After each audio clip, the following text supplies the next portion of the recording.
Hello hi, എല്ലാവർക്കും സുഖമാണോ? ഇന്ന് ഉണ്ടാക്കാൻ പോകുന്നത് ഒരു സ്നാക്സാണ്.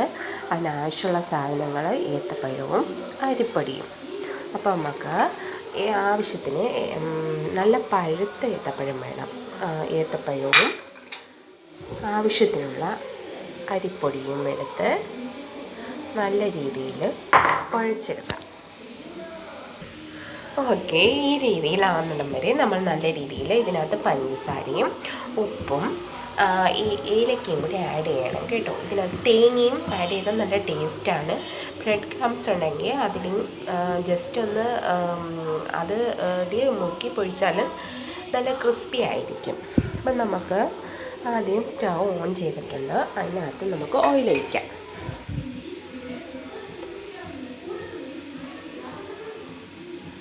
കുറച്ച് ഓയിൽ മതിയാകും.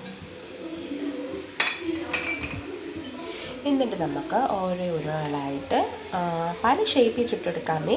നമുക്ക് കട്ട്ലേറ്റിൻ്റെ പോലെ ചുട്ടെടുക്കാം. പല ഷേപ്പ് നമുക്ക് ചുട്ടെടുക്കാം. ജസ്റ്റ് ഒരു റൗണ്ട് ഷേപ്പിൽ കൈ വെച്ചൊന്ന് താഴ്ത്തിയിട്ട് എണ്ണ ചൂടാകുമ്പോൾ നമുക്കിട്ട് പൊഴിച്ചെടുക്കാം. എണ്ണ ചൂടാവട്ടെ. എണ്ണ ചൂടായിട്ടുണ്ട്. അപ്പോൾ നമുക്ക് ഓരോന്ന് ഇട്ട് കൊടുക്കാം.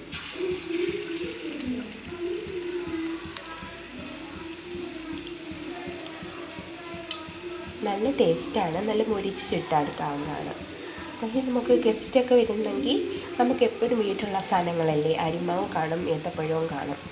മക്കൾക്കും ഏത്തപ്പഴം തിന്നാൻ ഇഷ്ടമില്ലെങ്കിൽ നമുക്ക് ഇങ്ങനെ ചുട്ട് കൊടുത്താൽ അവർ നല്ലപോലെ കഴിക്കുന്നതാണ്. നല്ല ടേസ്റ്റിയാണ്.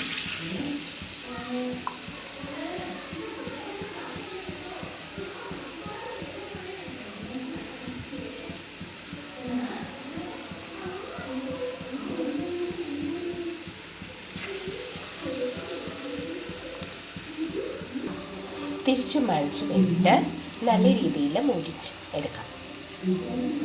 സിമ്മിലിട്ട് വേവിക്കണേ, അല്ലെങ്കിൽ കരിഞ്ഞു പോകും.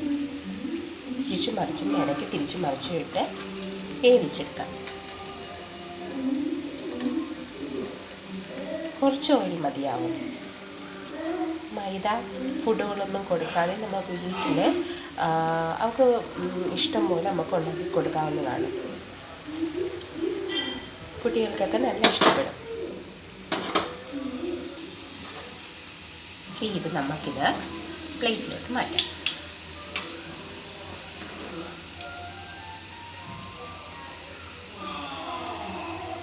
എടുക്കുമ്പം തീ കൂട്ടി എടുത്തിട്ട് വേണം എടുക്കാൻ. അപ്പോൾ കൂടുതൽ ഓയിൽ പിടിക്കത്തില്ല. ബാക്കിയും കൂടി നമുക്ക് പൊരിച്ചെടുക്കാം.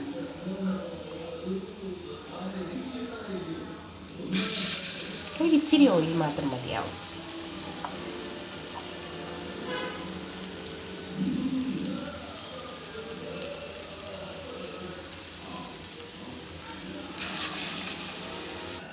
എല്ലാം നമ്മൾ ചുട്ടെടുത്തിട്ടുണ്ട്. നല്ല ടേസ്റ്റിയാണ്.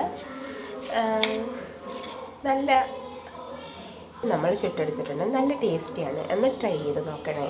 നമ്മൾ വീട്ടിൽ ആവശ്യമുള്ള ഇൻഗ്രീഡിയൻസ് കൊണ്ട് മാത്രം ഉണ്ടാക്കിയതാണ്. നല്ല ടേസ്റ്റിയാണ്. ഇത് ഇഷ്ടപ്പെട്ടാൽ ലൈക്ക് ചെയ്യണം, സബ്സ്ക്രൈബ് ചെയ്യണം, കമൻറ്റ് ചെയ്യണം. എൻ്റെ ഈ ചാനൽ ഇഷ്ടപ്പെട്ടാൽ സബ്സ്ക്രൈബ് ചെയ്യണം.